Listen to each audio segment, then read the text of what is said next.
Hello，各位觀眾，大家好啊！咁今日好開心喎，因為手上面已經買到呢一部噔噔，就係國際版嘅華為 Mate X7啦。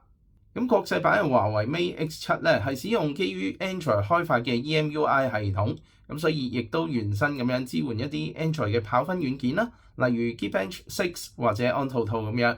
咁一陣間咧就會同大家嚟一個跑分，睇一睇麒麟9030 Pro 佢嘅效能究竟有幾高啊！咁當然啦，同場亦都有呢個麒麟9020啦，仲有呢個 Snapdragon 8 Gen 2同埋 Gen 3呢幾個 SoC 一齊對比一下㗎。咁我就唔講咁多啦，立即去片。好啦，咁依家大家望到咧有4部手機啦。咁首先有呢個華為 Mate 70 Pro Plus，咁係呢個麒麟9020嘅。咁至於呢一部咧就係華為 Mate X7啦。咁亦都係呢個麒麟9030 Pro 啦。咁兩部麒麟嘅。呢兩部咧就係用緊 Snapdragon 8 Gen 2同埋 Gen 3嘅兩部摺機嚟嘅。咁依家咧大家都開晒性能模式㗎啦，大家望得到。咁開咗性能模式之後咧，佢哋各自其實之前亦都跑過分啦，大概嘅分數就係咁樣。咁但係由於公平起見啊，擺埋一齊跑，咁喺同一溫度、同一時間之下跑啊，咁啊最公平㗎啦。咁另外咧，佢哋AnTuTu版本咧，亦都係11.0.8嚟㗎。咁依家咧，我哋亦都用個熱感相機量度一下佢哋暫時嘅溫度。咁大家可以望得到啦，4部手機現時嘅溫度咧，大致係相若嘅。咁依家咧，我哋就準備開始跑分啦。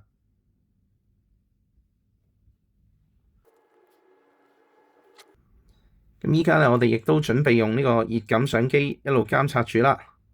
螢幕嗰邊咧，大致上都係好正常，依家都係31度到。咁機底部分咧就會熱少少嘅，咁始終下面咧有個紙板喺度，咁所以會熱啲啦。咁至於直板機啊，華為嘅 Mate 70 Pro 加咧，暫時 mon 呢邊咧係比較涼啲㗎。咁只係喺個 SoC 嘅位置啊，大概呢個位置啦就會熱一啲嘅。咁我哋當然啦，亦都要參考翻機背嘅溫度嘅，因為始終 SoC 咧其實喺機背嗰邊，尤其是摺機啦，咁啊機背嗰邊咧就係 SoC 嘅位置，反而另一邊咧係隔住一層嘅。我哋比較翻個機背，咁亦都可以睇翻個熱成像啦，大家可以了解到入邊嘅散熱機制大概係點嘅。咁首先望下呢個啦，一部 Honor 嘅 Magic V3 啊，V3。咁你見其實熱量咧都係集中喺呢個位置，都係 SoC 嚟㗎。不過你會額外留意到呢度咧有個長方形嘅一個比較熱嘅區域。咁其實就係佢入邊嘅 VC 均熱板啦，將 SoC 嘅熱量導咗去下面呢個位置。咁所以你見到有個長方形比較光少少嘅，咁即係熱啲嘅地方。咁至於上一代嘅 V2 咧，咁你會見到熱量主要都係集中喺呢度，就冇額外嘅一啲 VC 均熱板咧，將啲熱量導去下方㗎。咁大家可以望得到啦，主要都係上面比較光亮啦。咁上面嘅位置咧，大家望到啦，都已經去到41度㗎啦。咁至於如果有 VC 均熱板嘅話咧，大家都可以睇一睇。係啦，其實溫度都唔係差好遠啫，都去到成40度啊、41度㗎啦。咁純粹就係多啲熱量散走咧，對整體性能咧係有幫助。咁另外咧，我哋睇下今次嘅主角啊，麒麟9030 Pro， 咁亦都係一樣啦。呢一圈嘅地方咧係比較熱啲，咁但係現時嚟講咧唔算好熱。咁我哋睇翻熱感相機呢個位置啊，呢個坐標位置咧大概都係38度嘅啫。咁同隔離嘅 V2 比咧，V2 呢個咧係41度啊。咁當然啦，華為呢個 Mate X7 咧亦都有一個長方形嘅 VC 均熱板啦。大家可以特別睇到呢度有個長方形比較光亮嘅，咁其實就係熱量導咗喺呢度啦。咁最後咧，我哋望一望，再隔離呢一部華為嘅 Mate 70 Pro Plus 用咗麒麟9020㗎，咁佢熱量咧主要都係喺呢個部分啫。咁有冇將熱量擴散到下面咧？暫時睇個熱成像咧係有少少嘅，呢個位置到啦，就唔係好大，但係都見到嘅。好啦，慢慢跑下咧，你會見到呢邊嘅 Magic V3 咧就更加熱啦。咁比較涼嘅地方咧就係比較基底嘅地方啦，有35度啦。如果高少少咧，37啦。咁去到 SoC 嘅位置咧都係去到41至42度。咁 Magic V2 呢度亦都係一樣，喺 SOC 位置咧上到都係40度、41度，下面咧就比較涼啦，35度。咁至於華為嘅 Mate X7咧，大家可以望下，下面有 VC 均熱板咧去到37度嘅，咁至於上面近 SOC 嘅位置咧，大概去到40度。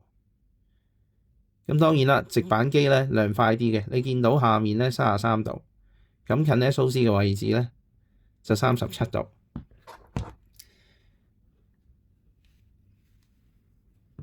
咁我哋反翻過嚟啦，睇下個跑分嘅進度。咁每部機咧，佢嗰個進度咧可能都略有不同噶。咁最終我哋都係要參考翻佢嘅分數。咁大致上大家都望到啦，呢個 Snapdragon 8 Gen 2咧已經跑到32%，麒麟9020咧去到28%。咁至於另外呢兩部咧，我哋等多一陣再睇一睇啊。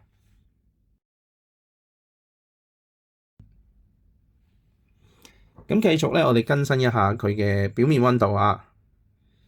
咁8 Gen 3咧呢個位置咧，望到係最熱嘅，摩面咧已經係38度噶啦。咁8 Gen 2呢一部咧35度啫，明顯涼好多啊。咁至於呢個麒麟9030 Pro 呢一部咧，都係30零度啊，35.8啊9啊咁上下。而最後華為呢一部咧 Mate 70 Pro Plus 咧，亦都係35.7度咁上下。不過特別留意到咧，佢近 SOC 嘅位置咧係會特別光亮嘅，亦即係話溫度會特別高啦，有37度。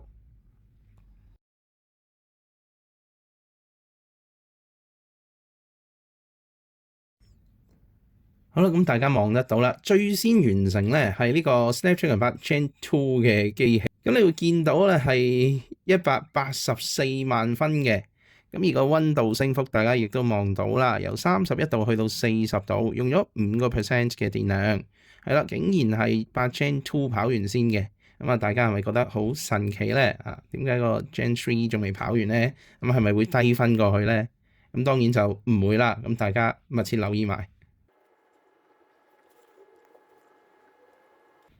好啦，咁第二個跑完咧就係呢個 Snapdragon 8 Gen 3嘅摺機啦。咁溫度咧上升咗12度，咁啊電量咧用咗7%。咁大家望到啦，由33度上到45度。咁雖然8 Gen 3個性能真係會高好多，你見到咧有227萬分嘅，咁但係個溫度升幅咧亦都係比較高一啲嘅，去到45度啊。咁比8 Gen 2嗰個咧更加熱。咁當然啦，唔同機嘅設計咧，會令到佢散熱有唔同啦，咁所以跑出嚟嗰個溫度咧，只供參考嘅啫。咁但係最終我哋見到咧，佢嘅效能啦，分數上面嚟講，Gen 3咧係勁過 Gen 2嘅。咁當然啦，跟住我哋就會睇到將快完成嘅係呢個 Mate 70 Pro Plus 啦。咁最後先係呢個國際版嘅 Mate X7 嘅。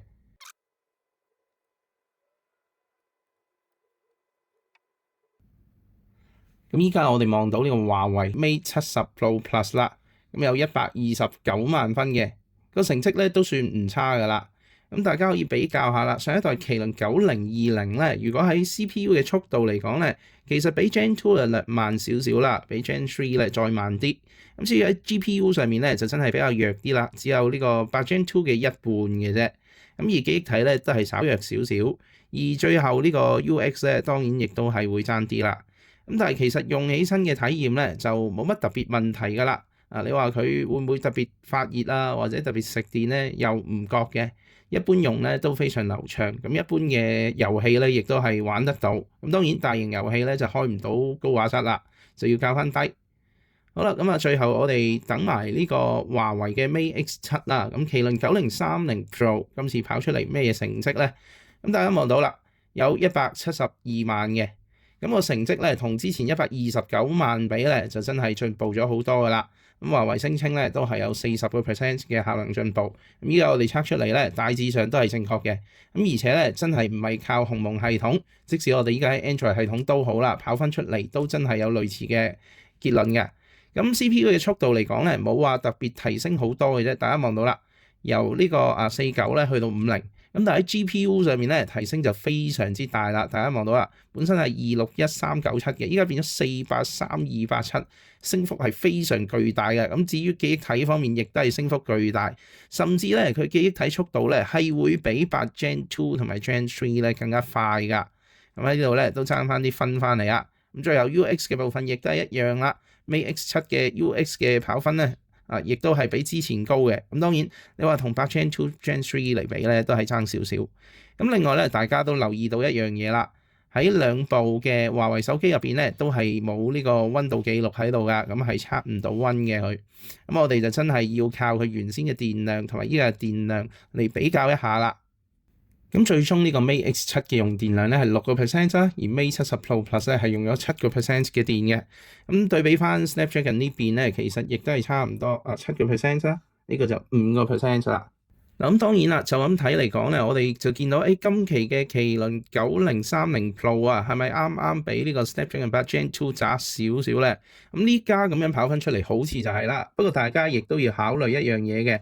今次嘅麒麟9030 Pro 咧，其實有9個核心嘅，而 Android 入邊嘅跑分軟件咧，其實只係用到8個核心嘅啫。咁亦即係話最後一個核心，亦都係今次最新嗰個超大核咧，其實係用唔到嘅。咁所以如果嗰個超大核可以用得到嘅話咧，佢嘅性能咧應該係能夠超越呢個 Snapdragon 8 Gen 2嘅。咁當然啦，仲有超線程。超線程咧，亦都唔可以喺啲跑分軟件入邊發揮到作用，咁所以超線程帶嚟嗰10幾20%，可能加埋第9個核心10% 嘅增幅加埋可能20%左右當即係你當呢個數乘翻20%，咁即係其實今次麒麟9030 Pro 咧係應該可以超越8 Gen 2，但係咧就追近8 Gen 3嘅，咁所以今次咧專登準備呢幾部機嚟比較等大家可以大概知道，依家咁樣跑分極度接近啦。但係如果考慮埋一啲跑唔到出嚟嘅效能嘅話，應該咧佢哋三者之間咧都係打得有來有回嘅。咁當然啦，我哋睇翻 Snapdragon 8 Gen 2都好啦，其實已經係講緊用緊台積電4納米嘅製程㗎啦。咁而我哋今次嘅麒麟9030 Pro 咧有類似嘅效能啦，咁所以可想而知佢做出嚟今期咧係好值得令人高興同埋振奮嘅，因為已經追到4納米嘅效能㗎啦。咁另外咧，我哋睇翻 GPU 效能咧，其實今次咧係一個大躍進嚟嘅，佢直情係追過咗8 Gen 2添。咁呢個係好驚喜。咁當然啦，8 Gen 3咧Gen 3咧嗰個進步咧，亦都係好厲害嘅，真係差唔多1倍嘅進步啊！由8 Gen 2去 Gen 3之間。咁但係華為嚟講咧，亦都係1倍嘅進步，大家亦都望得到。咁所以今次呢個麒麟9030 Pro 咧，喺遊戲之下嘅性能咧係非常之好嘅。跟住咧，我哋立即就試下 Geekbench 6啦。咁同樣啦，我哋4部一齊開始。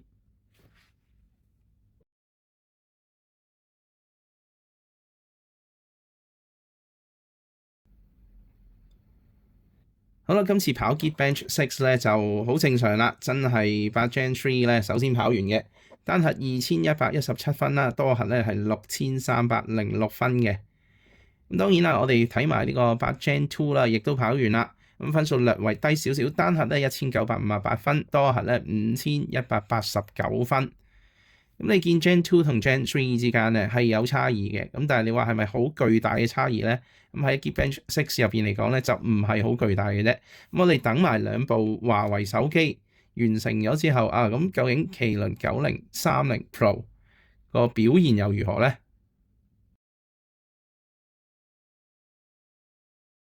咁單核咧係1273分，而多核咧係5141分。咁比較舊少少嘅麒麟9020咧，單核分數咧亦都係1200幾分啦。咁你見個單核分數咧，9030 Pro 同9020好似冇分別啦。咁所以亦都可以好合理咁懷疑第9個超大核心咧係冇被調到出嚟㗎。因為個超大核心理論上有更高嘅時脈啦，咁所以個單核分數咧理論上係可以更進一步嘅。咁但係現時嚟講咧，睇嚟就冇調到出嚟嘅。咁相信呢一個咧應該就係華為背後咧可能故意啦，又或者係軟件優化未做好啦，咁令到個超大核冇調到出嚟用，咁所以你見個單核咧係冇任何嘅進步。咁至於多核分數咧，你見到明顯係有進步嘅，基本上咧都追近咗 Snapdragon 8 Gen 2㗎啦。咁所以今次無論跑安兔兔好，或者跑 Geekbench 6都好，你會見到麒麟9030 Pro 咧，其實已經追到，甚至有機會追過咗 Snapdragon 8 Gen 2噶啦。咁純粹就係你計唔計佢第9個核心啦？你如果考慮埋嘅話，佢應該會比8 Gen 2咧係再出色啲嘅。嗱，咁跟住咧就係一個毒蘑菇測試啦。咁啊，有朋友特別要求嘅，咁我哋試下。咁當然啦，呢個係好明顯，你會見到咧，麒麟9020咧係會冇咁暢順嘅。如果我哋要整喐佢嘅話咧，佢嘅反應時間咧亦都係比較慢，佢會喐嘅，但係就等3秒4秒佢先喐。咁如果我哋對比翻理論上最快嘅8 Gen 3會點咧？撳落去佢都有啲 delay 嘅，但係 delay 嘅秒數咧就冇咁多，你見明顯可能1.5至2秒到啦，佢有反應。咁8 Gen 2咧亦都係類似嘅，而今次麒麟9030 Pro 咧亦都做到類似8 Gen 2咁樣。大家行毒蘑菇嘅時候係有啲相似嘅。我哋試下，係啊，甚至再快啲添。今次8 Gen 2快啲，呢邊冇反應。係啦，大家望得到啦。如果咁樣咧，8 Gen 3咧係快過 Gen 2嘅。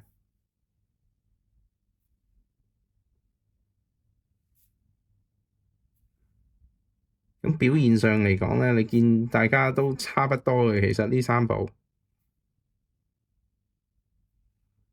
嗱，咁當然啦，除咗麒麟9030 Pro 好精彩之外咧，咁今次個華為嘅 Mate X7咧，亦都係有好多精彩嘅嘢嘅。咁當然我嚟緊咧，亦都會同大家嚟個直播啦，嚟簡單咁樣去評測啦。咁啊，簡單完之後就複習啦。